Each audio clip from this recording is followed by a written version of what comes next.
Getting a teaching or a service award for me and for what we're gonna receive today will mean three things. Tatlo lang po ang sasabihin ko ngayon. 3 T's. Talino, tama, at tuloy. Isa-isahin ko yan. Pangatlo, tuloy. Teaching is no joke, especially in the public schools. Facing challenges and trials are part of our mission. Remember, it wasn't easy back then when we started as a rookie teacher. Naalala mo umiiyak ka pa? Namimiss mo yung family mo? Nadaanan natin lahat yan. Remember the difficulties on how we started and how we adapted to the change in these states. Remember when your students did not understand your Filipino English. You were saying section when you mean class. You were saying, line up on the corridor. Where is the corridor? Oh, it's the hallway. You were saying, bring out your ball pen when you mean pen.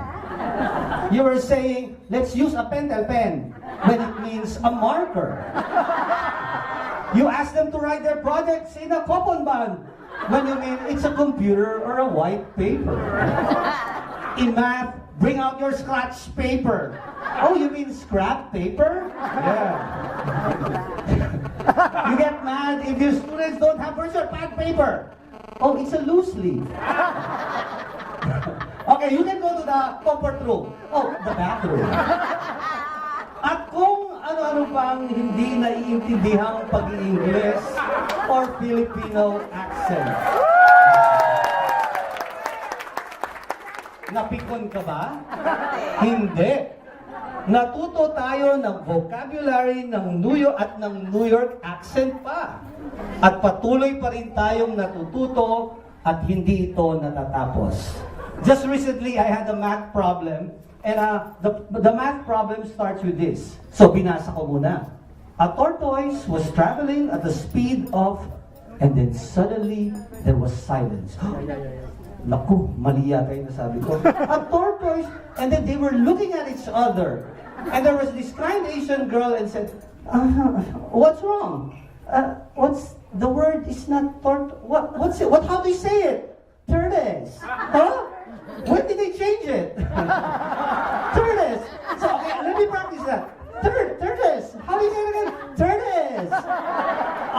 Anyway, so pinalitan ko na lang. Okay, I'll read it again. The turtle traveling at the speed of da-da-da. Alright. It's a choice of words lang. So, pabayaan na yung tortoise na yan. Turtle na lang. Alright. So remember the stress and the demands of your administrators to raise up the test scores. Remember yung mga sakit ng ulo na dulot ng mga pasaway na students at parents. Yeah, naalala niyo yan. Kung walang challenge, wala tayong achievement. Ngayon, na sineselebrate natin. My dear teachers, let's just continue and always look back at the years of service as represented by the trophies and plaques you will receive today. So, souvenir natin yan. Ilalagay natin sa istante. And every time nakikita natin sa istante, may na-achieve pala ako. Right? So, salamat sa AFTA sa napakagandang souvenir na ibinigay niyo. AFTEA! My God!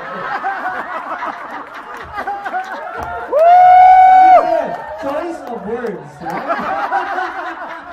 Good job! Salamat, AFTEA, sa napakagandang souvenir ng aming pinagda ko, hindi ako. Hindi ako pauruin ito. Documented.